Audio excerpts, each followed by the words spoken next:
Isang patay na babae ang nakitang nakasilid sa plastik sa ilalim ng kama sa Bataan. Hulikam naman sa Batangas ang pambubugbog ng mister sa kanyang misis dahil umano sa selos na ikinamatay ng biktima. Ang mga krimen sa probinsya sa pagtutok ni Darlene Kai. Duguan at tila naghihingalo ang babaeng ito nang lumabas sa bahay sa San Jose, Batangas. Bigla siyang hinatak ng kanyang mister na galit at pinagsusuntok siya sa muka. Mahayop ka! Kita mo ka na mahayop ka! Kita mo ka na! Alam mo, hindi pa kayo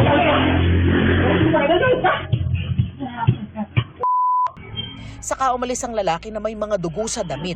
Bago pala nito, pinagsasaksak na niya ang misis sa loob ng bahay. Sinubukan pang tumayo ng biktima para makatakas.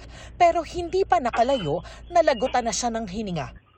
Sa investigasyon ng pulisya, may matinding pagtatalo ang mag-asawa. Selos ang isa sa nakikitang motibo sa krimen. Ang suspect nagtago sa isang balon malapit sa kanilang bahay. Natuntun siya sa tulong ng thermal drone ng pulisya. Nang maaresto ang lalaki, nang hihina umano siya. Lumalabas kasing meron siyang diabetes at nagka-seizure pa. Isinailalim sa hospital arrest ang suspect na mahaharap sa reklamong parricide. Sa Bataan, isang babayang natagpo ang nakasilid sa garbage bag na iniwan sa ilalim ng kama. 3 araw na umanong patay bago natagpuan ng mga kaanak ang biktimang 35 anyos na binigti gamit ang kawad ng kuryente. Tingin ng mga kapatid ng biktima, ang asawa niyang security guard ang may kagagawan. Naghiwalay po talaga sila dahil yung lalaki ng babae po.